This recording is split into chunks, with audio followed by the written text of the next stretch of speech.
I'm not happy. I don't need Elizabeth Warren or the government giving away my money. Calling Mike Bloomberg an oligarch has implications in this country that I think are unfair and unreasonable. I care.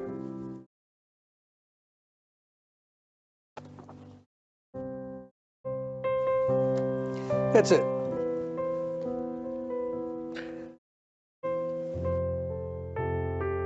Makes you think of some rich person who got their money off of oil in Russia, who's taking advantage of a broken and dysfunctional system. Bernie Sanders saying, the country's corrupt, our system's corrupt. Be careful about that language, Bernie. You know, be careful. Oh, well, I'm sorry.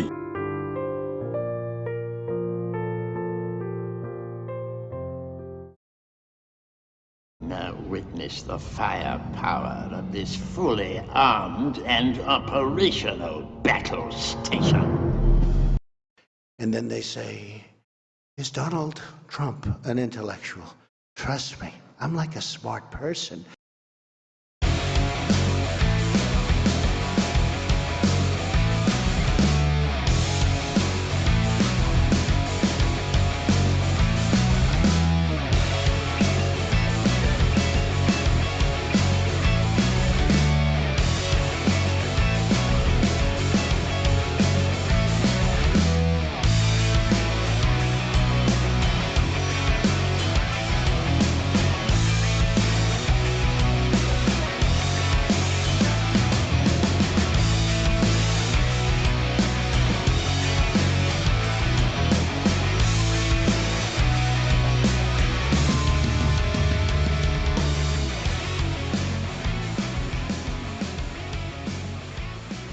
The Nation, Waldorf Nation, everybody, welcome to the show. We got a good show today, so believe it or not, and you may not believe it, but nonetheless, it is a good show. We're going to have a lot of fun. We have, of course, some unfortunate racism in the show to start out the day, but you're going to love the reaction. You're going to love how this person handled it. I think it's great. We also have fun stuff when it comes to Sidney Powell and the fact that the Kraken is drowning in lawsuits. Good stuff. Fun times. And then we're going to talk about Bernie Sanders and the budget reconciliation bill. Bernie Sanders getting a little tired of Manchin and Sinema. So we are going to talk about that. That should be fun today as well. We've got AT&T funding far-right channels. Not surprising here. But, you know, the depth of the story is pretty deep. It might even be 3 levels deep. Possibly. And you're also going to love how terrible the business model for One American News actually is. How much money they don't make. So, and let me just put that into the context of Hassan Piker, who apparently gets like $200,000. Great, good for him, $200,000 a month, which is likely more revenue than One American News. Oh, you're gonna love that story. Probably one of the most in-depth favorite stories that I have for you all today. So I think you'll enjoy it quite a bit. So there's that. Oh yeah, we also got crying Proud Boys. So that's fun. A lot of fun stuff today. So we'll dive into it here in a couple of minutes. But first, I have to ask you to do the obligatory like and share for the stream. Very helpful. Your engagement. Engagement for the stream, engagement for the channel.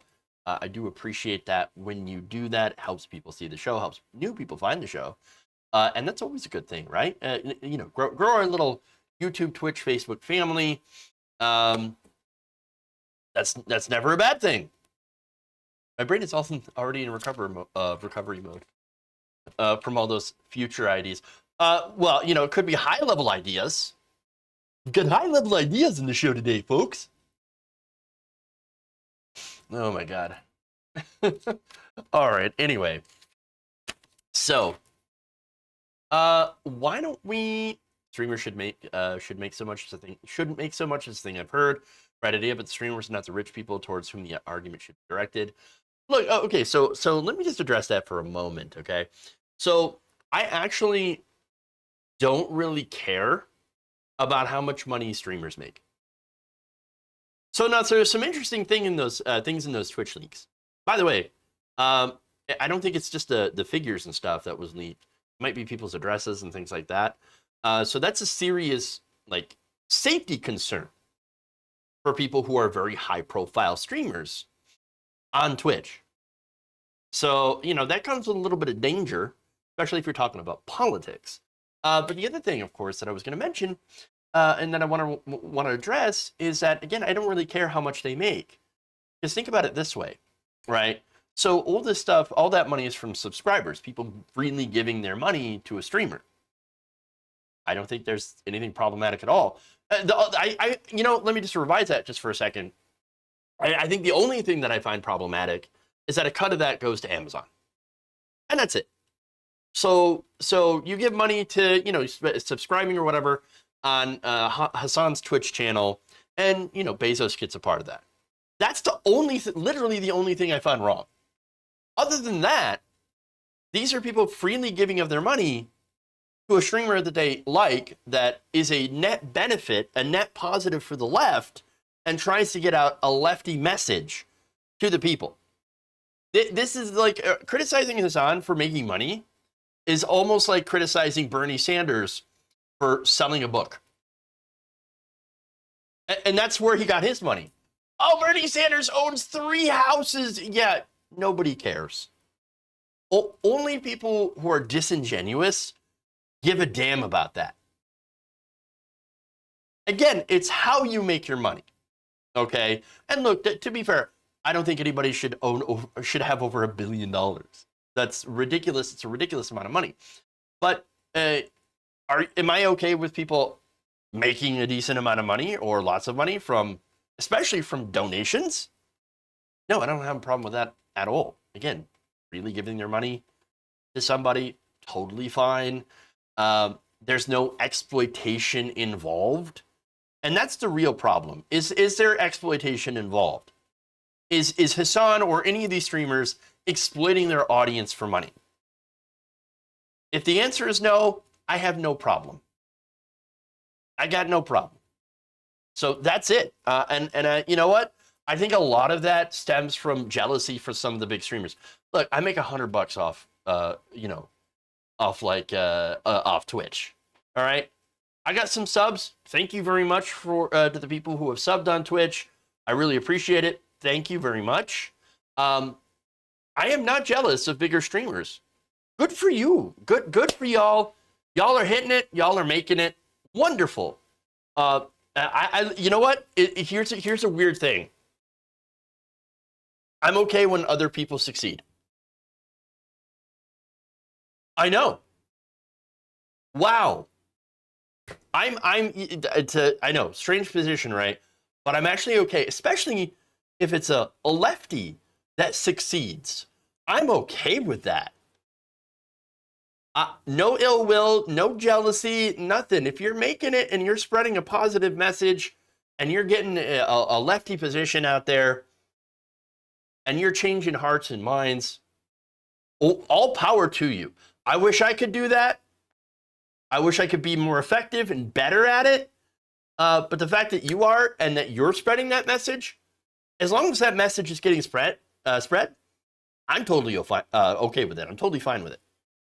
So it's just weird that there's so much weirdness and jealousy in the leftist space, in the lefty space and lefty sphere over, and really it comes down to audience, clicks, money, etc. And so, it's that, like, if we're ever going to get together as a leftist bloc or a lefty bloc to push our message, we have to stop fighting each other. And unfortunately, that's the problem we have in online media spaces on the left, is we're too busy trashing each other instead of trying to push back against a right-wing narrative as well as push our own narrative, which happens to be correct on facts. So, Jeff Bezos bucks canceled. Okay. So even when they turn towards the center for money, look, I've seen people turn towards the right wing for money. Okay. Dave Rubin is a great example. I think there's way more of that happening than anything else. All right. Anyway, so that's my quick thing on Hassan. Other than that, I don't really care too much. God bless. Go forward. Have fun. Be successful. You have my blessing. All right. Is Jeff a real lefty if he isn't losing money on this endeavor? Yeah. So socialism is when poor. That's what I hear. So apparently not a real leftist because I actually make a little bit of money from this.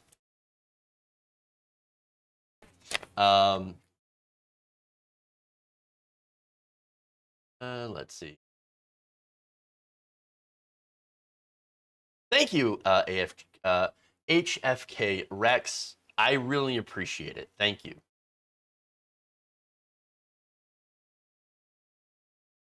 Let's see. What kills me about people griping about Hassan, even get mad when asked, did they buy some god-awful 50K square foot Tony Montana mansion in Podunk, Mississippi? No. Can we make Jeff miss all of his stories tonight? No, I will not be too distracted talking about nonsense. Let's see. Okay, so this is a question that I'm getting asked by one particular person, and that is why I do not interview third-party progressive leftists. I just don't think there's a future for third party right now. It'd be a waste of time. No hate on the people that are running third party. I just don't see a future for them right now. With the way that our political system is structured, they're not going to get above 2 or 3%. Even with, and again, I'm not going to boast that I have a good audience. Okay, let's rephrase that. A large audience. I have a great audience, but I don't have a large audience. There's not millions of you. So I'm not really going to make that big of an impact by interviewing somebody. It'll get like 2,000 views, 3,000 views, if I'm lucky. Probably 500 views, if I'm lucky. And so that it's not really be that big of a boost for said third party candidate. And so it's not something that I'm really looking and investing a lot of time into. I do have the best audience. It's true. Green Party isn't just making it. It just isn't making it with their policies.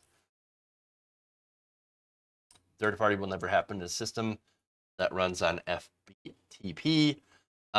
If you want third party, you have to push for PR first.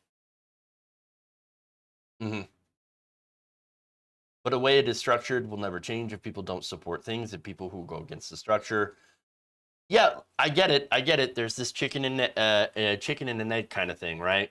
As if, you're not going to have people who are, going to change things unless you elect people who are going to change things. And I get that. But in order to change things, you have to get power in order to change things. You see, you have to go up through the system to change it from the inside.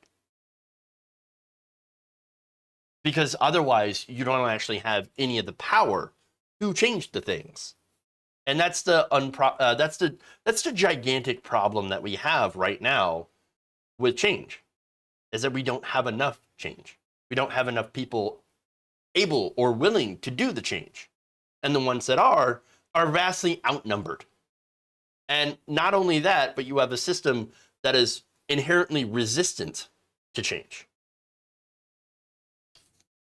So there's that. You make us feel like friends, and that means everything. You're a good man. It's reflected by your chat. Thank you so much to Dark Canuck. I really appreciate that.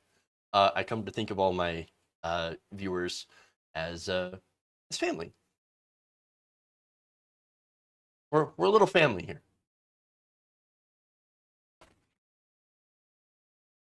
How are you going to get the vote if you don't already have the vote? Again, I don't, you know, and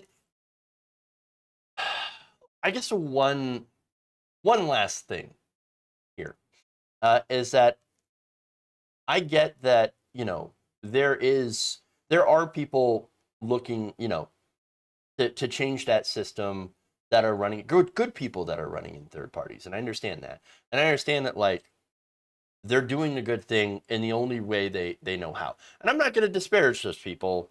I think that what they're doing at the moment is going to be ineffective based on the system that we're in, right? By running a third-party challenge. None of them has ever really broke 5% of the national vote. But then again, you have seen some local elections that have had Green Party and socialist candidates that have been able to break through. And so at the local level, there's a lot more opportunity for that. So if you're running in a local area, local district, small district even, then that actually does increase your chances of winning. So, you know, I'm not entirely against the idea of running in a third party. It's just you've got to pick your battles. You know, you've got to find the place that is fertile and ripe for that kind of challenge. And there also does need to be financial support. Obviously, that's very important.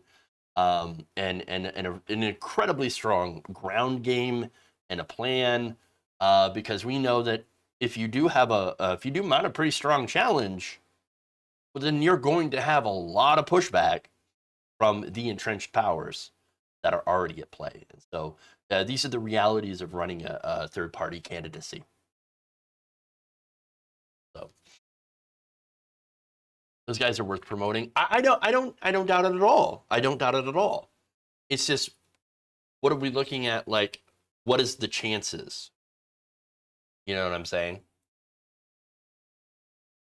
What are the chances? What, you know, how are these people going to surmount these odds?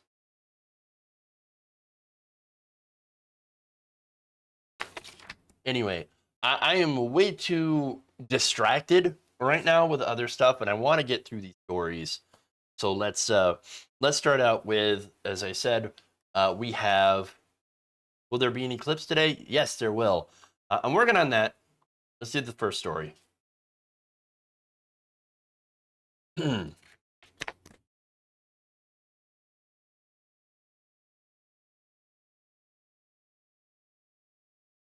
A black woman enjoying a night out at a casino was interrupted when staffers refused to believe that she was who she said she was. So now this happened in New Orleans at Harrah's Casino, and they called the police on a military officer after staff suggested that her ID was fake, her military ID, because in no way in their minds a black woman could ever attain a high enough rank of second lieutenant at such a young age. Gee, I wonder where they would get that idea. Could it be like, oh, I don't know, a little bit of implicit bias, even a little bit of racism, perhaps? Now, the woman, Deja Harrison, shared the incident on Twitter, along with a video. I'm going to show you that in a minute. She said, Harrah's Casino called the police on me because I showed my military ID, and the manager said it was no way possible I made E6 at the age of 23. Actually, I'm a second lieutenant, but I'll wait for the police at 5 a.m. Harrison also said that she showed casino management her driver's license, a vaccination card, and a military pay stub. So she went above and beyond, and they still didn't believe her. She added, I shouldn't be discriminated against just because I'm a high-ranked 23-year-old black female in the Army. So now, I promised a video. Take a look. Recording the No. You said I had a fake I'm military telling you ID. that you cannot record in the casino. But you said I had a fake military ID, right? I'm not saying that the ID. No, you just said that. I'm saying that I don't think that it's you. You don't think that this is me? This picture right here, you don't think that this is me? I have two IDs. This is my face. I'm in E6. Actually, I'm a second lieutenant now. You don't believe that I'm a second lieutenant. So what's the problem? I'm showing you my ID. This is my picture. This is a valid military ID. This is a valid driver's license. None of them are Well, here, expired. we'll do this. We'll do this. I'll call NOPD and then you can Call them. Call them. Please call them. Please call. Nope. Call them. Nope. Time out. Call them. No. Call them. Call them. Call them. Please call them. Nope. Call them. No. Time out. Nope. I love how the guy says, you can't record in the casino. Oh, you can't do it. Don't record this. I mean, you can't record this in the casino. Actually, you can. Now, the stipulation here is you can't record at the tables. So if you're at the blackjack table, you can't go and record it. Okay. So now that again, the guy lied. Obviously, this is ridiculous, and it was nothing more than a total and complete deflection. The guy just did not want his racist ass on blast out on the internet. Which, oops, too late. That's what happened. So now, to go to the point, yes, you can make a second lieutenant at age 23. Guess what? Like anything, it requires a little bit of work. And yet the assumption is, oh, this young black female, obviously, there's no way that this could be legit. That's not you. Doesn't even look like you. So now there's a difference between being dressed up in military and civilian clothes. Letting your hair down, for example. Yeah, you're going to look a little different in the pictures. But here's the thing about that, okay? One of the most common racist tropes against black people is that, well, yeah, they all look the same. Well, they all look the same. Now, how would me as a white person feel if, like, someone who's, for example, Asian, like, I don't know, all these white guys look the same? Might be a little offended. Not me personally. I'd be like, okay, whatever. But some people, that guy, let me guess, that guy would be like, how dare you? How dare you? All I can tell from that is that apparently it is very easy to confuse a racist. So now the other thing about this that is a little bit more dangerous here is that you've got a white man, a person that works at the casino, threatening to call the police on a black woman. That is weaponizing the police against a person of color. That is an attempt at intimidation. 100%. Now, as you saw, she was undeterred by that attempt, because keep it real, that's exactly what it was. This was intimidation. It was to try to get her to shut up, to quit filming, to just go away, to get out of that casino. Why? Why did they want her gone? Was she being disruptive? Not as far as I know. Not as far as I could tell. Was she belligerent and out of control? No, not from what I've seen. She had the documentation and she said, look, here it is, here it is, here it is. This is my documentation. This proves I am who I say I am. And why did you tell me I had to leave? Why did you tell me that this is not who you are? You are not who you say you are. Well, who are you to say that? So I like the fact that she stood her ground, and I think that's awesome. And now, of course, the threat did not work. The cops did not show up. In fact, she followed it up by saying, for those who are asking, I waited quietly in that same spot for 2 hours for the police to show up. They didn't show, so I'm handling the matter. Thanks to everyone who reached out and stood behind me. I wonder what that means. I'm handling the matter. I might be spelling a discrimination lawsuit, which would absolutely be her right to do, and I hope she wins it, if possible. But right there, American hero, Deja Harrison, balls of steel. I love it. I think Harrah's Casino, who has not released a statement on this yet, has a little explaining to do about some of their racist workers. So now there's one last thing about this that I just want to point out. It's just a fun little point, right? I don't know if anybody else noticed that, but during the video, there was a gentleman on the right, and I don't know if it was somebody who worked at the casino or if it was somebody that was with Ms. Harrison, but I just want to show you this. His response when the guy was like, "I don't believe you." Take a look.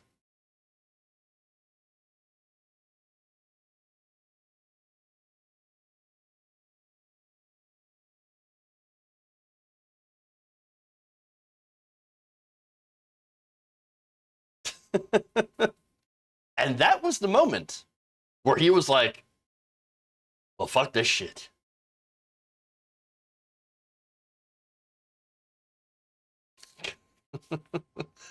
Oh, that's fun. Did I say Harrah's? Yes, I believe I did. Harrah's Casino in New Orleans.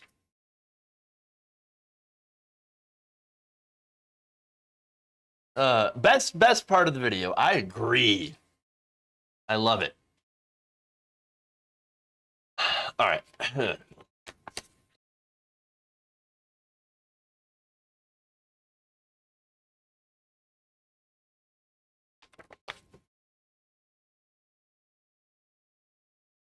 Capitol insurrectionists continue to whine and cry about being caught doing very illegal things.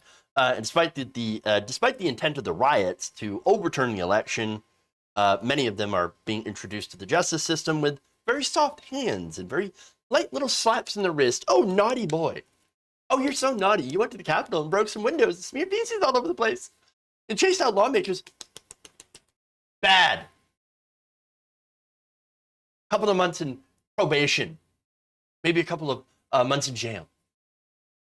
They have no idea how well they're being treated by the justice system, and yet they are still whining and crying and begging the court to let them go on account of how patriotic / white they are, and right-wing, of course. Because apparently in this rule, if you're, in this country, if you are white and right-wing and have money, you're going to get, special treatment. And that's what happens. So now, one of these people is a Proud Boy, not just a Proud Boy, but the president of the Philadelphia Proud Boys, a man named Zachary Rail. Now, his lawyer claims the Department of Justice is treating him so unfairly, so incredibly unfairly. Rail's lawyer, Jonathan A. Mosley, had recently filed a motion seeking his client's pretrial release from jail. Now, in this motion, Mosley alleged that Rail had absolutely nothing to do with the violence against police officers on January 6th. In fact, Mosley claims that it was not until video from the insurrection was played during Trump's second impeachment trial that he learned the full measure of what happened in other parts of the Capitol building and at different time coordinates stretched over a 5-hour period of time. I had no idea things were so bad in other places. I wasn't where the violence was. I didn't see it, didn't hear it, nothing, not at all. What are you talking about? I had nothing to do with this. I think that's bullshit. But first, let me get to some of the quotes here from the motion that are downright hilarious. Here's what he wrote. In 1996, the FBI rushed to assume that security guard Richard Jewell, who actually warned of finding the bomb, that's in Oklahoma City, of course, before it went off, was the bomber. Indeed, will a mad rush to accuse Zachary Rail of being a James Bond supervillain mastermind end up compromising the government's prosecution of those actually responsible for violent confrontations with police? A James Bond criminal mastermind. For one, this guy ain't no mastermind, okay? Let me just go as far as to say, if you charged the Capitol on January 6th, you are far from being a mastermind. You are a moron. You are not a smart person. You are not a very stable genius. You are dumb. I don't think that's a big stretch. Literally, you broke into the Capitol building for somebody who doesn't give a damn about you at all. And so the proof, of course, is, did Donald Trump, has he paid for any of these legal defenses for any of these Capitol rioters? Did he, when he had the ability to do so, did he give any pardons to Capitol rioters? No. You know who he gave a pardon to? Steve Bannon. Steve Bannon, who literally screwed people out of money, along with the Rebuild the Wall project. There was another person as well that was in charge of that, and they literally took money out of Trump supporters' pockets and put it into their own. I mean, they bought luxury items with the money that they said that they were going to build a wall with. Now, I think, of course, hey, look, you give to stupid people. If you're dumb enough to give them your money to Trump and Steve Bannon, I guess, like, whatever, right? Whatever happens, happens. Sad day for you. I'm not going to feel bad at all. But at the same time, it does make you really dumb. And it shows how stupid you are. And it shows just a gigantic lack of critical thinking skills. And not only that, but what did you think you were going to, accomplish here? Mike Pence didn't have any constitutional authority to cancel the certification or nullify the election at all. This was a strictly kind of ceremonial type of thing, like, oh, I hereby, as Mike Pence, certify this election. He couldn't just turn around and say, oh, no, I don't certify, therefore we're going to put Donald Trump back into power. That is not what's happening. That is not anything that could have happened. It wasn't going to happen. There's literally no constitutional vehicle to reinstate a president. Now, if Donald Trump had actually learned anything at all, that might have been an important one to pick up. An important thing to, read about. But he didn't, because he's a one-pager kind of guy. So, now, and the other thing is, isn't it funny that people who claim to defend the Constitution actually end up knowing so little about it? I've noticed the same thing with all the right-wingers who use the Bible to oppress others, the evangelicals, so-called evangelicals, who actually have never read the Bible, never understand anything in the Bible. And yet they're like, this is what the Bible says. Bible says we're against abortion. Actually, the Bible is pro-abortion, but it even tells you how to do it, in case your wife's cheating on you, So you can just kind of mix this thing up and, look, abortion. They don't know any of that. So now there's more. Mosley also claimed that Rel, and this is the appeal towards, look, brave veteran, back the blue. He's a Marine veteran who is the son and grandson of Philadelphia police officers, is an activist that supports Back the Blue, and has officially launched an online fundraiser to raise money for cops injured in the Capitol riot. So basically, here's a fundraiser. It's not any of my own money, but I'm going to launch a fundraiser for other people, and I'm just going to give other people money.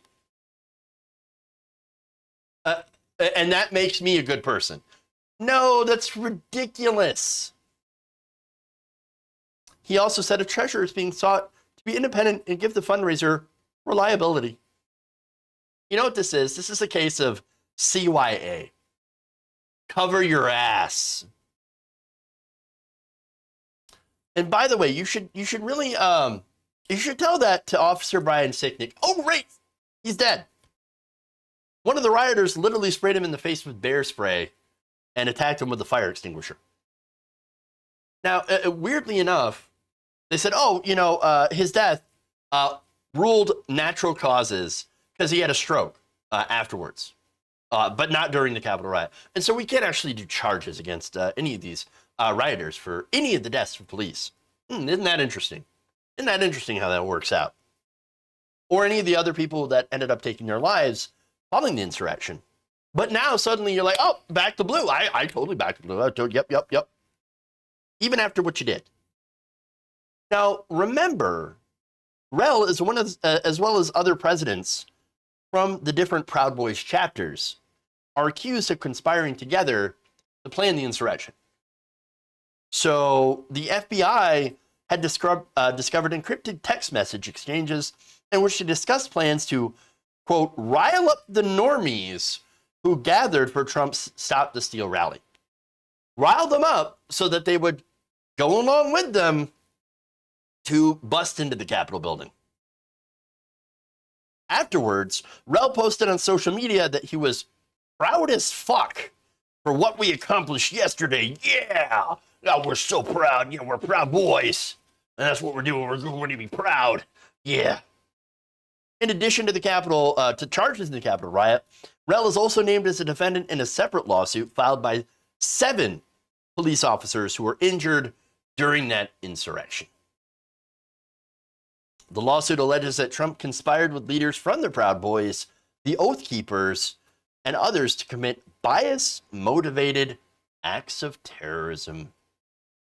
And again, as I've mentioned before, that has been the real danger of Donald Trump, the fact that he can inspire people to do violent things. That has a name. It is called stochastic terrorism. Maybe he was incorrect in the fact that he could, well, I'm sure this is also partly true, that he could shoot somebody on Fifth Avenue and get away with it, but he's far less to actually do the actual shooting, probably because he's too much of a coward. But he could definitely inspire someone else to do it. Don't worry, I'll defend you. I'll pay your legal bills. Don't worry about it. And then, of course, like any other narcissistic asshole, after somebody does something like that on his behalf, he just leaves the people twisting in the wind, defend for themselves, because he never really cared. And so understand that I got no sympathy for any of these people. And I think the only reason the government is being so light on sentencing these people, because I get this question all the time. Wait, why are these people being treated with kids' gloves? Why? Why? Well, I think there's a couple of reasons. For one, there's a legitimate fear of the right wing in this country, because they've shown that their people on the extreme right are insane. They stockpile weapons, and they make just horrific threats, and they have a lot of money and a lot of backing behind them. In fact, you've got people that are afraid, politicians that are afraid of Fox News, Newsmax, OANN. They're afraid of the militia nut jobs. They're afraid of the terrorists in waiting. They're members of the extreme right. You've all seen the reports of the far right being the most dangerous group in this country. And they not only scare members of the government, but, and this is what's important as well, many in government sympathize with the far right. It is frightening to think. But we have Congress people, Marjorie Taylor Greene, Matt Gaetz, that are going around holding rallies saying, oh, these people that have been arrested, they're political prisoners. We should free them. We should free them. We should free them. No, we should not. And so it is frightening to think about that reality, but it's absolutely true. White supremacy and right-wing ideology is part of the United States power structure. That's why these people are treated so well by our so-called justice system. It is filled with people that sympathize with this position. That's why the system needs to change. That's why the system needs to be overhauled. We need it to serve all Americans, not those that are just wealthy, white, right-wingers.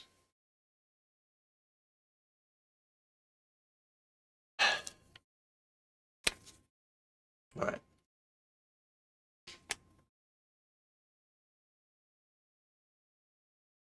Yeah, some of you point out that if the rioters had been black, they would have been shot on the spot, essentially. The problem isn't that those maggots aren't going to jail forever. It's how other people are sentenced in your country. And look, that is also a problem, yes. I wouldn't say that they're mutually exclusive, though. I mean, there are severe penalties for insurrection for a reason. And so I would agree that they're both being, not given the severity of their sentences, or I should say, not being treated for the severity of their crimes. And then there are also people in this country, that are black and brown, that get over sentenced. If that makes any sense. All right. Anyway, let's go to Sidney Powell.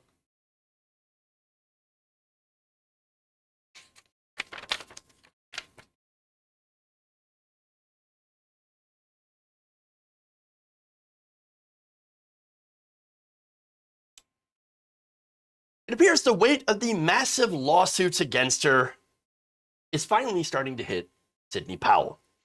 So now, while she was a guest on the Pete Santilli show, the Kraken lawyer, or at least once known as the Kraken lawyer, had tried to play off the fact that her bank account is about to get wrecked. Watch. We're going to continue the litigation. As you mentioned, Dominion is suing me personally for $1.3 billion. And then Smartmatic is suing me for $2.7 billion, I think, in New York. And Eric Coomer, who used to work with Dominion, is suing me in Colorado. I mean, we need to take a number system now for people that want to sue Sidney Powell, who doesn't have the tiniest fraction of that amount of assets. We could write that check and watch it bounce to infinity and beyond. I mean, I'm getting sued from everywhere, so you might want to make a number system, for everybody that's suing me. Isn't that funny? Oh God, I'm gonna be broke. Oh no. I love how she has to point out, well, obviously I don't have that much money. So, when they inevitably win, they're not going to get anything. I got nothing. That's not the point of the lawsuit. So, no, the reason the amount that Dominion and Smartmatic are suing for is so high and so dramatic, for one, of course, it's dramatic so that it gets into the news cycle, obviously. And for two, that it's a deterrent. Again, that lawsuit would go away if she would say, oh, you know what? I was wrong. Sorry, dog. Turns out Smartmatic and Dominion, great companies, didn't do anything wrong. No conspiracy. Joe Biden won the election fair and square. And so, sorry, my bad. I take it all back. They would drop the suit in a hot second. Because that's what they're asking for. That's why the numbers are so incredibly high. If she were to stop smearing the company and apologize for putting up fake news, it would be the end of it. And she wouldn't have to worry about this. And so, look, it's never been about the amount of money. It has been about deterrence. These lies have literally caused not only the company, but the employees harm. Physical harm. People have called these people that work for Smartmatic and Dominion with threats. We're going to come to your house. We're going to do this. We're going to do that. We're going to kill your family. We're going to do all that stuff because you stole the election from Donald Trump. And so, again, this is, and what's the saddest part about this is that all these lies, the big lie, it's just based on one man's inability to accept losing a legitimate election. And that's really it. It's about his ego. That man is not even being sued. And I found that one of the most ridiculous things because literally he's the one who came up with a conspiracy theory in the first place. I didn't lose. I actually won the election very bigly. I won the election by tremendous amounts. Yeah, well, you know what? You should be sued. That guy should be sued. And he is, by the way, Donald Trump is no stranger to getting sued on multiple times. And not only being sued, but also suing. So, look, again, what's ridiculous is they're going to continue to push this fake conspiracy theory. And the reason they're doing it really is to fundraise. That's it. They're fundraising off this. Now, I don't know what purpose that is, because all you're going to do is, if you fundraise off this, when you inevitably lose that lawsuit, that's just more money going to Dominion. So I don't know if they really thought about this, or, you know, I mean, maybe her brain is so scrambled and broken at this point that she actually believes what she's saying, and not just fundraising, for some reason, because I don't see the long-term payoff here. Same with Pillow Guy. Now, the thing about Pillow Guy is he actually believes this stuff. He actually literally believes it, that he's right. Oh, now I got the evidence, because his brain is scrambled from like years of crack. I don't know what her deal is. I don't know what she gets out of this, but I know what she's very likely going to lose, and that's all of her money. Ridiculous. Okay. Moving on. Come on, Jeff, the right wing thinking brains. Oh, true.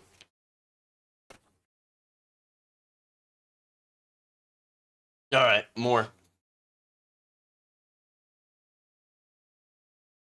Kraken cameos. Oh, I didn't even think about that. I don't know, Rudy Giuliani, it's hard to compete with him, with his cameos. Oh my God. All right. Serious story. Let's go to One American News Network.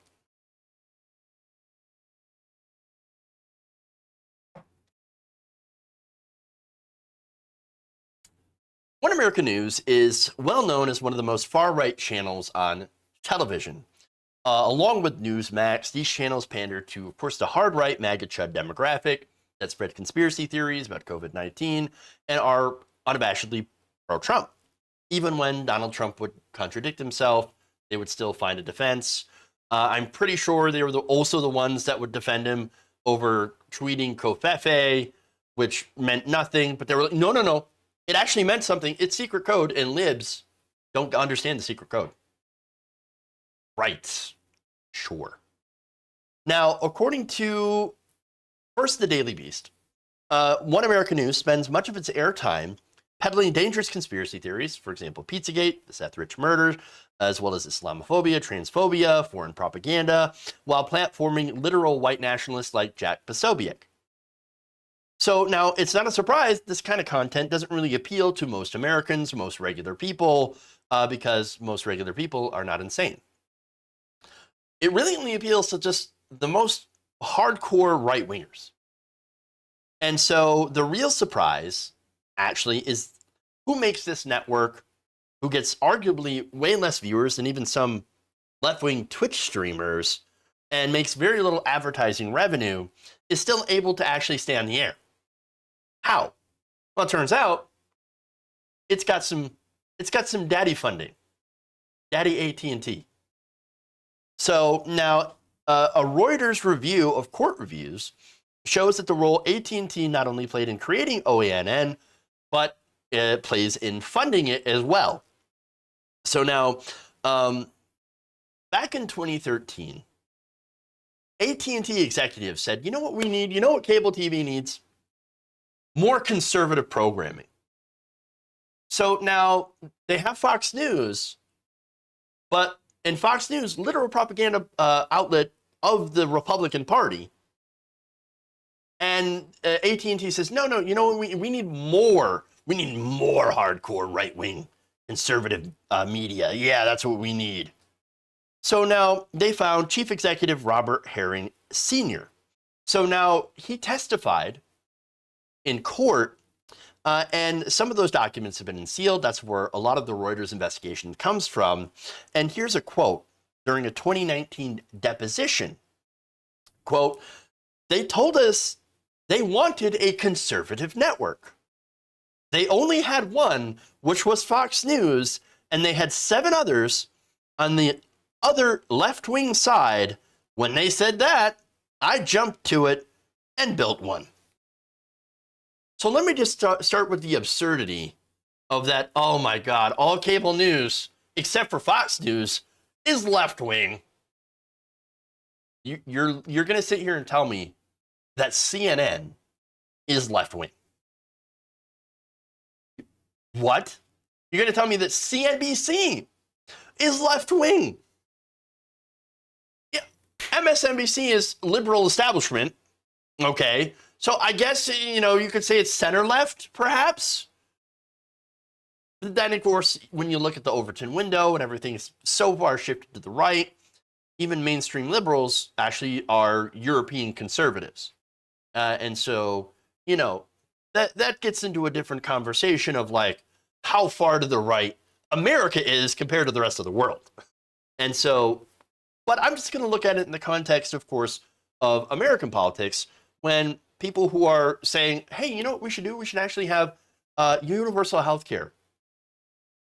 Or not have prescription drugs cost 10 times what they're, what it costs to manufacture them, or at least, what was it? The recent Intercept report came out and said there's a new COVID-19 treatment that is being charged, that they're charging 40 times more than what it costs to create.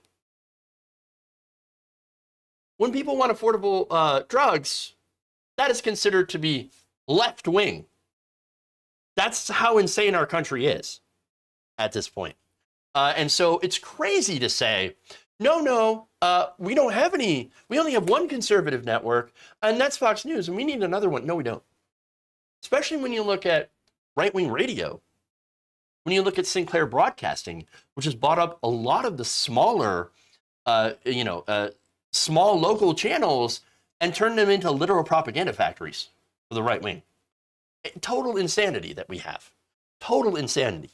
So now, again, if you're not a member of the far right, or I should say, no, if you're so far to the right wing that facts no longer matter, then you'll obviously be like, oh yeah, of course, yeah, CNN, total left wing. Yeah, everything's left wing. Now, the truth is, outside of independent media, there is no left-wing media. There is right-wing media. There is establishment media, and that's it. Now, even here in this, here in America, our progressive media generally is center-left. Mostly sock Dems, social Democrats. So, look, a lot of independent YouTubers, for example, or Twitch streamers, myself, Humanist Report, Tim Black, TYT, etc., are mostly center-left. There are very few communists and socialists, very few people who are full Marxists that actually have a large presence on these platforms, on media. So to say that any media in this country that is really left-wing is a total lie. Total lie.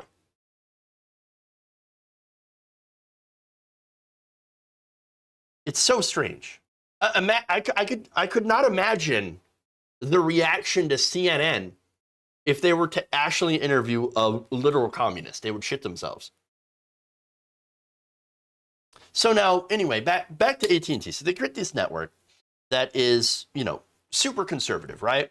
So now, right now, conservative basically means a platform for 4chan-inspired conspiracy theories.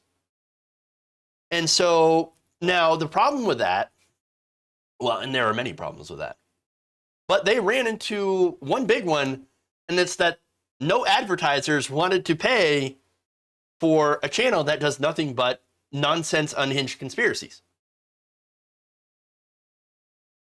And so it turns out that as a result, court records show that 90% of OANN's revenue actually comes from a contract with AT&T owned television platforms, including satellite broadcaster DirecTV, according to 2020 sworn testimony by OANN accountants.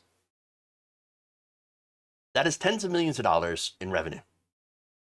And so OANN is nothing but AstroTurf Media. Now, Herring has also testified that he was offered $250 million for OANN in 2019 and said that without the DirecTV deal, the accountant said under oath that the network's value, and get this is hilarious, without that deal, the network would be worth nothing. Zero. Amazing. Amazing. The value would be zero. Not enough people watch it to sustain it. Or at least not enough advertisers are all interested in supporting this channel because of how insane right-wing that they are. Now, AT&T says, oh, no, we never had a financial interest in OAN's success. We do not fund OAN. We just have a couple of deals with them, that's all. Really? State and federal court documents reviewed by Reuters actually detail a very, lucrative relationship for both OAN and AT&T, involving, of course, OAN pitching DirecTV and being incredibly kind towards AT&T products on its own channel. Hey, we fund your network, and guess what? You're going to, in return, give us positive coverage. Interesting. Very interesting. So now, the records include a reported offer by AT&T to require a roughly 5% equity stake in OAN and AWE. Though the two sides ultimately signed a different deal, the court filings also cite a promise by OAN to cast a positive light on AT&T during their newscasts. The confidential OAN financial records are drawn in part from testimony, including by Herring and then the accountant, generated during a labor lawsuit brought against OAN by a former employee and unrelated to AT&T. This all came out, that's how this came out.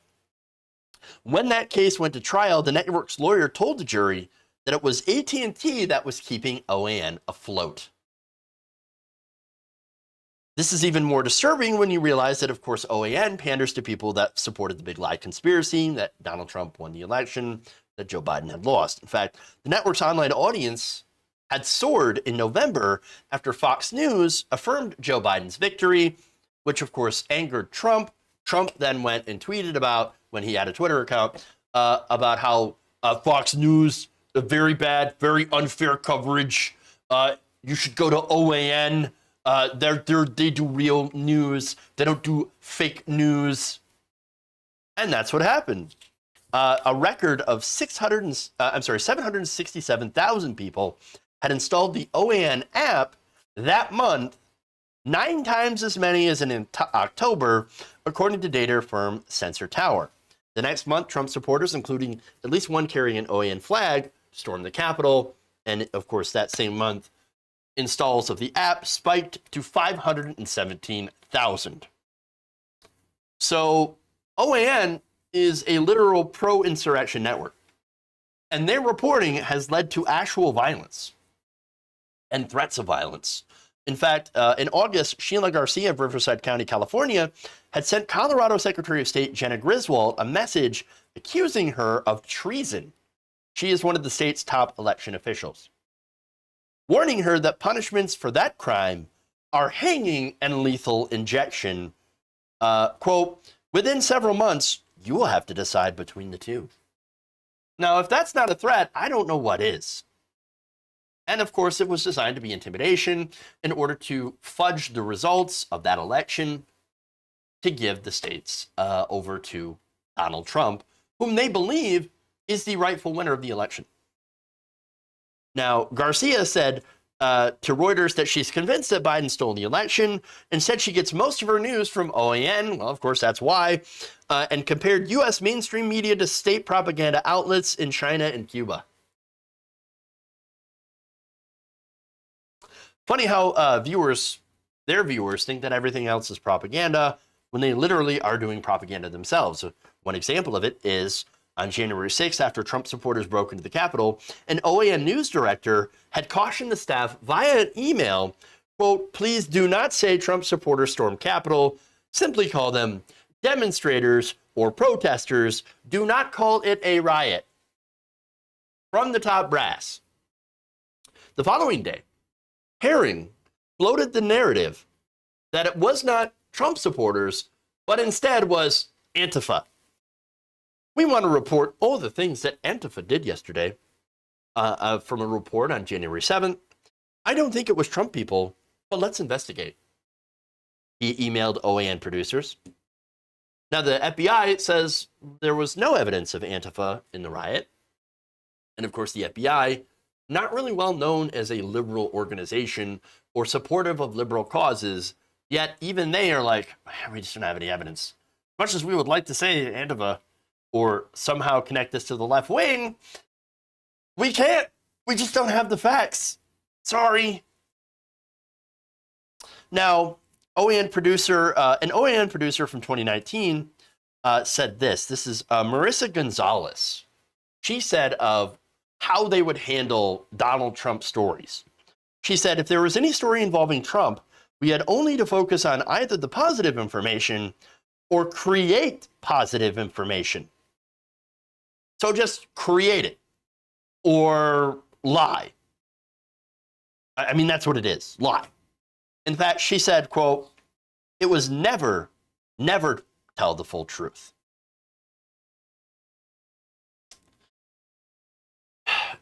Now, she's not the only one, by the way, that has resigned from OANN. In fact, there's been a wave of so-called on-air talent that had left OANN and ran over to Newsmax. And there's, of course, a couple of reasons. For one, Newsmax actually seems to pay better, which is interesting, and treats employees a little bit better, which, again, is surprising to me. But the other thing is, and this is coming from their so-called on-air talent over at Newsmax, OANN is crazier. Newsmax is less crazy than OANN. And so we just went from there to Newsmax. Crazy. Now, some of the stuff that they did as reporters for OANN, of course, were also very ethically, well, they were just unethical, period. One of them, I should say, the report mentioned that OANN had allowed 2 reporters to literally do fundraisers to help a private audit of the presidential vote in Arizona. Super unethical. Now, for people who worked there, that unethical behavior was not at all surprising. In fact, 5 former OANN producers said in interviews that they found the practice of reporters raising funds for events that they covered unethical, but again said, yeah, we're not surprised. Yeah, that's just kind of how things happen at OANN. Derp. And remember, this is what AT&T specifically asked for and continued to fund. In fact, in his 2019 deposition in the labor suit, the elder hearing said that he created OANN for 2 reasons. Number 1, of course, to make money, which it apparently fails at. But number 2 is that AT&T told us they wanted the conservative network. The lawyer questioning hearing, Rodney Diggs, followed up by asking, so AT&T kind of dictated the kind of network that they wanted? Because there was an opportunity, you jumped at it? Herring replied simply, quote, yes, sir. And as I mentioned, it's a 2-way street. Herring's support of AT&T, according to Reuters, ran deep. And this is from the Herring's lawyers. Herring invited AT&T to utilize OANN's news programs to cast a positive light on the acquisition of DirecTV and advocated for other issues affecting AT&T's business. So now it shouldn't be surprising why AT&T would want to fund a conservative network or any large corporation, for example. At the end of the day, it's always about profit motive. We talked about that when it came to Facebook, right? That they let conspiracy theories from the far right go unchallenged across the network and actually also promote them across the platform. And they do it because that gets engagement. Engagement gets people to come back. Engagement gets people to click on ads. And ads make Facebook money. And that's what it is. That's what it's all about. Money. Now, in this case, tax cuts, deregulation, and of course, to avoid being broken up. And that's the other thing. They don't want to be taxed, they don't want to be regulated, and they certainly don't want some left-winger coming into office and breaking them up. And that's it. And again, that would only actually happen if progressives got into power. So much easier and better for them, of course, to build a massively right-wing conspiracy network that panders to anti-vaxxers, anti-maskers, insurrectionists, than even face the possibility of losing a dime in profit. That's the motivations here. Those are the motivations. These companies, they have to get broken up. We have to break them up. They're too big. Not just for the sake, of course, competition in the marketplace. That's not even the issue anymore. It's for the good of our nation and democracy that these large corporations, these large media companies especially, but corporations in general, need to get broken up. They are too big to exist and too dangerous to exist as they are. Things have to change immediately.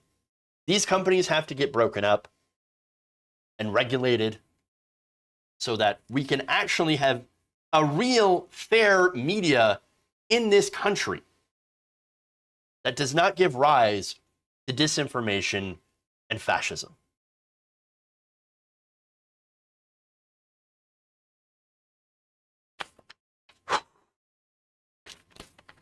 All right, one more here.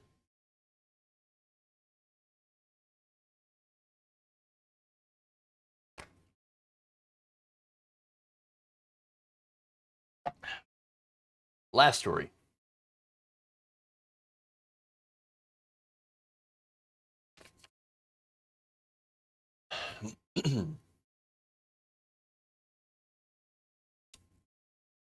Budget Committee Chairman Senator Bernie Sanders is tired of conservative Democrats blocking the Biden agenda. Not Bernie's agenda, but Biden's agenda. So now recently, Senator Sanders went on Rachel Maddow's show to basically slam Joe Manchin and Kyrsten Sinema. And I want to share some clips of that. Take a look. Well, one of the problems that we have is we're not quite clear about what either of them wants. I think that you are right. According to press reports, Senator Sinema is not unsympathetic to doing something on climate.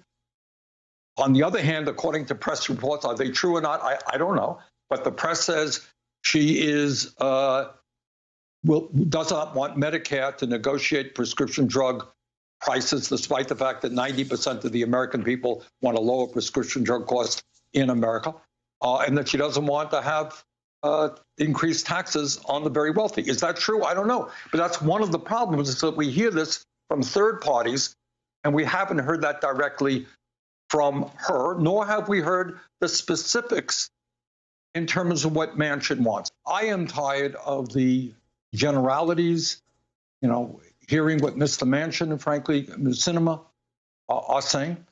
And if they want to negotiate, let's negotiate.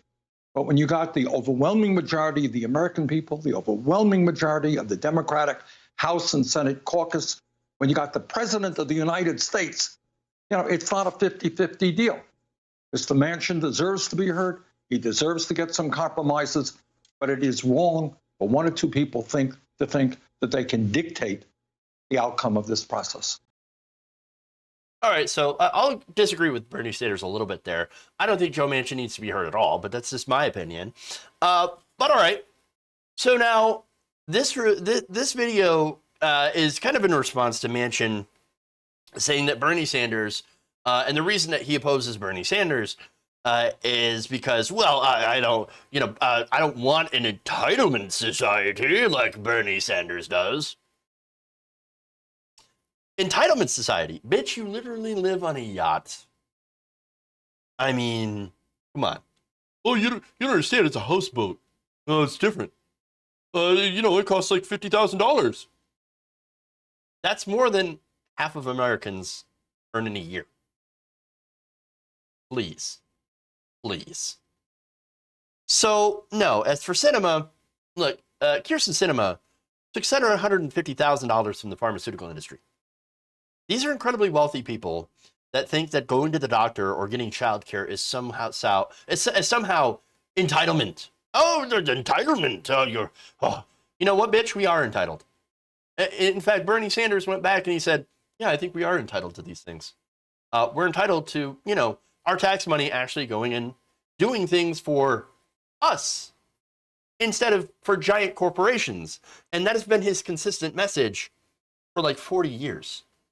So now what's frustrating here is that Manchin, he knows, because of the structure of our government and because of the fact that he is necessary. Republicans and a lot of people give me criticism, right? Why don't you talk about how Republicans aren't going to vote for the bill? Well, that's because we all know that Republicans will never support anything under a Democratic president. I think it's been proven by now that the Republican Party is the obstructionist party. Plain and simple. Anytime a Democrat gets into power, the number one priority of the Republican Party is to torpedo them. And that's what it is. Plain and simple.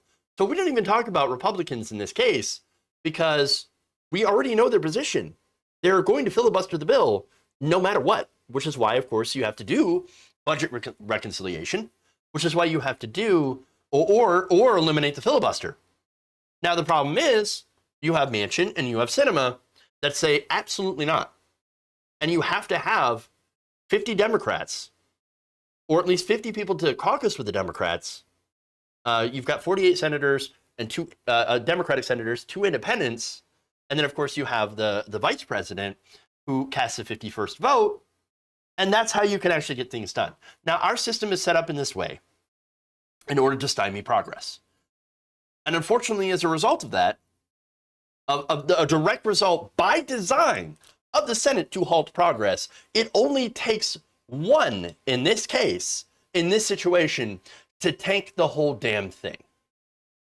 So that's the problem, okay? That is the issue. That's why there is so much focus on Joe Manchin and Kyrsten Sinema, okay? Or as you point out, Karen Sinema, which I think is pretty appropriate. So now Manchin, since he's in this position of power to be able to stop this, and he's reveling in this, by the way. He's like, oh yeah, look at me. I got all the power here. And I say no more than $1.5 trillion, which this has already been, I mean, it's already been cut. It's already been watered down. It's already been negotiated down from 10 trillion to 6 trillion to $3.5 trillion. Now he says 1.5. And Joe Biden says, well, you know, we can go 2.2. No, 3.5 was the compromise. It's disgusting. But now Manchin puts out a statement. He says, you're just going to have to pick something to get rid of. Actually, there are 3 things here. I'm going to let you choose 2 things to get rid of. So now Axios reported this, that Manchin is telling colleagues that progressives need to pick just one of President Biden's 3 signature policies for helping working families and discard the other 2. He wants others to choose between expanded child tax credits, paid family medical leave, or subsidies for childcare. Now, the rest of the Democratic Party wants to put those things in it. They want all of those things in there, and there's no reason why they can't be in there. Why do we have to choose? Why do we have to choose, or I should say, why should progressives have to choose when it's literally Joe Manchin and Kyrsten Sinema that are standing in the way? They're the ones blocking it. So if you're blocking it, why don't you go out and tell the American people why we can't have all of these things? Why don't you tell them? Why don't you tell them? You get the balls to tell them. That's why.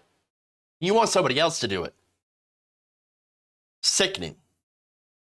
Sanders responded to this by saying that, quote, there are 48 senators who support $3.5 trillion. We have 2 people who don't get it. It is wrong. It is not playing fair. 2 people do not have the right to sabotage what 48 want. The time is long overdue for him to tell us with specificity, not generalities, we're beyond generalities, with specificity, what he wants and what he does not want, and to explain that to the people of West Virginia and America. By the way, he absolutely should. I agree with that. West Virginians overwhelmingly approve of Biden's $3.5 trillion package. So why doesn't the senator from West Virginia have to, not have to go and explain to his constituents why he's screwing them over. And again, as I said before, $3.5 trillion is a compromise. I remember back in a time when Joe Manchin said it was $4 trillion. Oh yeah, we'll definitely do $4 trillion. And then, looks like he had a long talk with his donors, or a look at his own finances, which are heavily, derived from coal. He makes twice his congressional salary off investments in Enersystems, which burns waste coal that is too impure to be burned in other plants, which, by the way, creates massive amounts of greenhouse gases at a time where climate change, again, it feels almost wrong to say that at a time where climate change is most important. It's always been important. It's been important for the last 50 years and longer, of course, but since we've known about it for at least 100 years or longer. We've known that it's a problem, and yet, thanks to the industries and thanks to the lobbyists who take that dirty money and stuff it into their pockets, that's why we can't do anything about it. That's why they're refusing to do anything about it. Now, one more thing here. So now Bernie Sanders has been speaking out against Kyrsten Sinema and Joe Manchin, and not only that, but he also withheld its support from a joint statement that condemned last weekend's protests against Senator Kyrsten Sinema. And so now he said, look, I'll sign it, but only if we actually include a rebuke of her political views. Okay. Now, Sanders wanted the statement to urge Sinema to drop her opposition to prescription drug reform and support Biden's $3.5 trillion plan. Sanders Communications Director Mike Kaska, in emails, asked the statement be edited to include the preface, while we hope Senator Sinema will change her position on prescription drug reform to support a major budget reconciliation bill, an aide to Senator Cory Booker, who organized the statement, said Booker would not accept the edits. Now, Booker, of course, is well known for taking lots and lots of pharmaceutical industry money, just like Kyrsten Sinema. And he says, oh, no, I will not say that. You know why? Because the pharmaceutical industry pays me too. Lots and lots of money. Kaska then replied, Sanders will not be signing, so please cut Senate Democratic leadership team from the headline. Good. Good. He should not be in favor of that. So now I think, y'all remember when I actually did the story, I think it's totally fair for her constituents to call her out.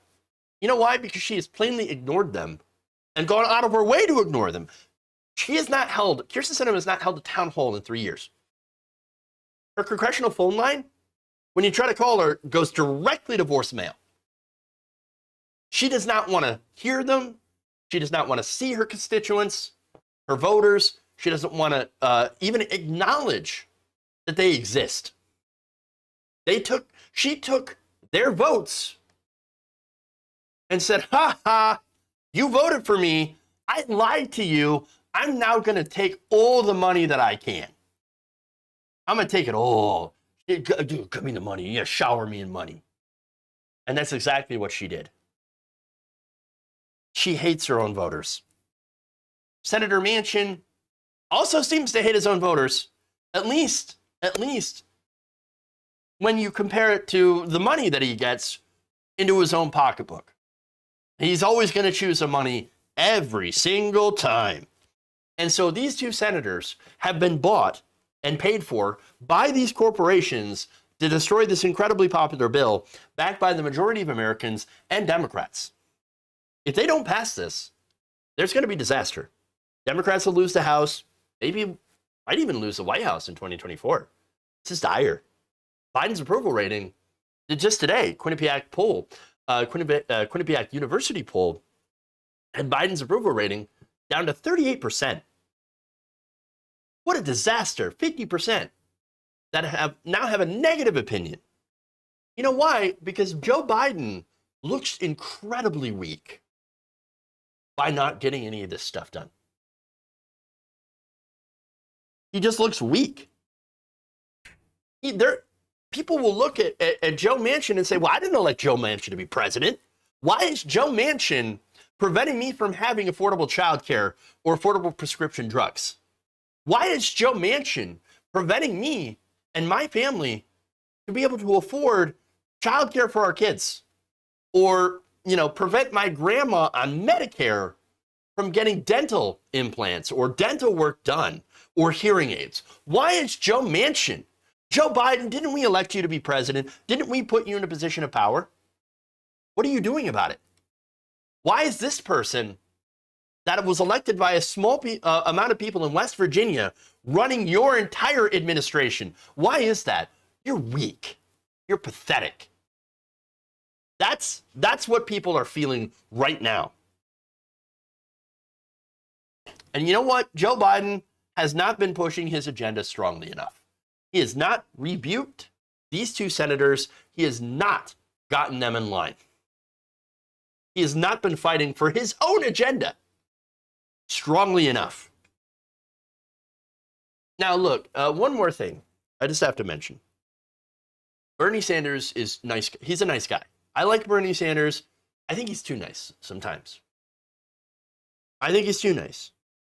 But you can tell he's starting to get kind of annoyed with Manchin and Sinema, and even in his nice way, which again, I think he could be more aggressive, but you can tell from this, he is starting to fight back, and I do like to see it. I want to see more of it.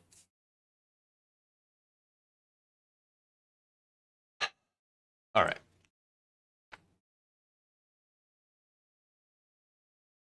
That's it. That's all I got today. Thank you for growing around the nation with me. Please like and share the stream if you haven't already. Very important that you do so. It helps us out greatly. Also, if you want to, super chat. I'd love to read your super chats, as well as become a member on YouTube, or you can also join us on Twitch by gifting a sub or bits or anything like that. Or, of course, if you want to avoid giving Google or, Amazon any of your money, and I don't blame you for that, you can become a patron. It's patreon.com/Jeff Waldorf. Most of that money goes to me.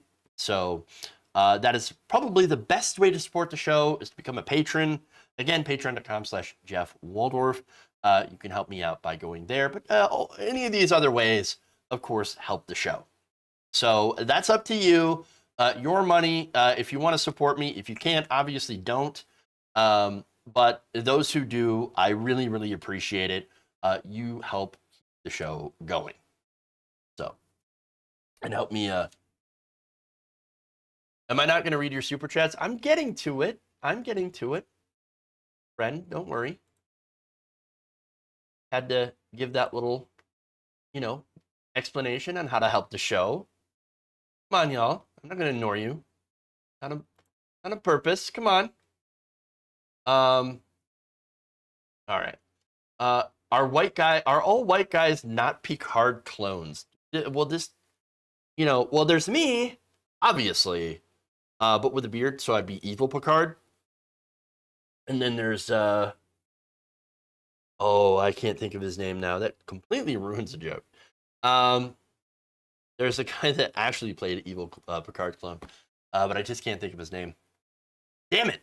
But then also says, how else would the Romulans take over? Tom Hardy, that's who it is. It's Tom Hardy. Again, completely ruined the joke with the timing, but there it is. It's Tom Hardy, who is the evil Picard clone. There you go. Yep, Tom Hardy from Nemesis. Yes, you're right. And I completely botched that. It was terrible. Terrible. Jeff working for his big donors. Yep, working for you. You are my big donors. Shinzon. Yep. I got thoughts about that movie. Could have been better. Could have been a lot better. A little painful. But yes. Anyway, I was running over to say Tom Hardy. I know, and you know what's funny is like he's doing Venom now. Venom 2, so I might have to watch that. I look exactly like Tom Hardy. Oh, yes. People are saying, people say all the time. People are saying, I look exactly like Tom Hardy. Was the best movie? No, I would disagree on that. I would disagree. Certainly better than I think some of the reboot, movies. But again, I've seen pretty much all of them, and so I might know. And this might be incredibly cliche, but I think First Contact was probably my favorite Next Generation movie.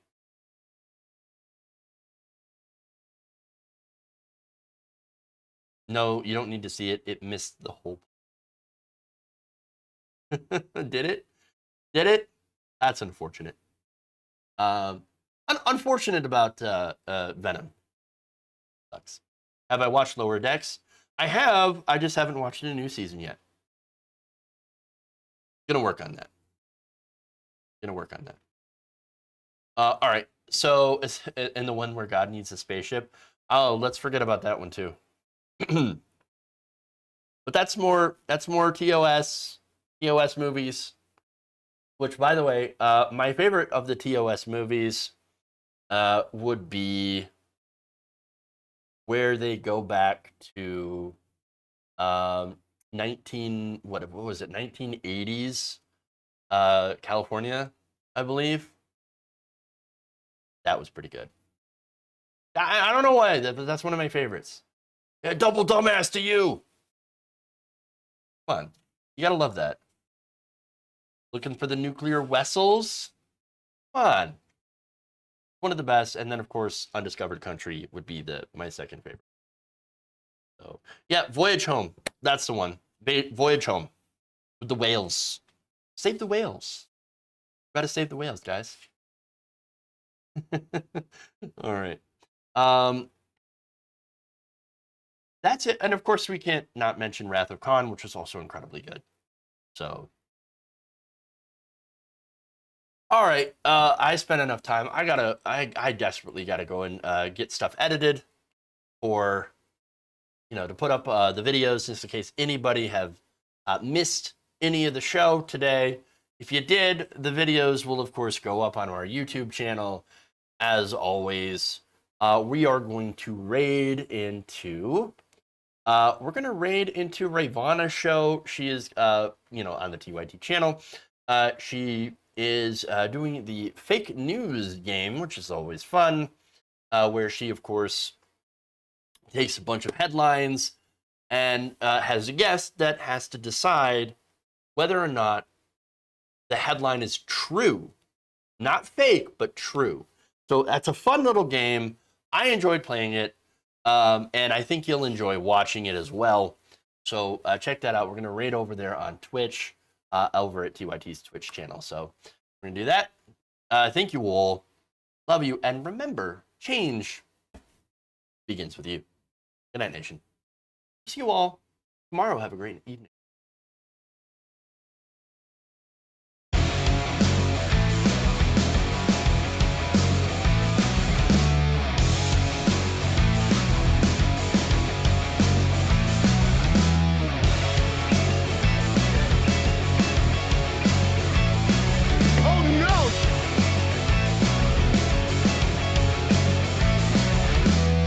Dumps. Big, massive dumps.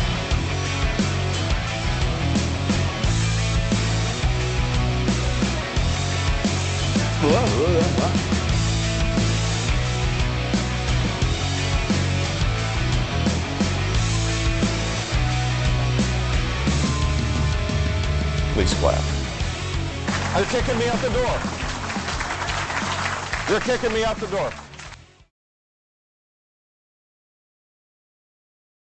How you like that, boy? Stop with the questions. Celebrate.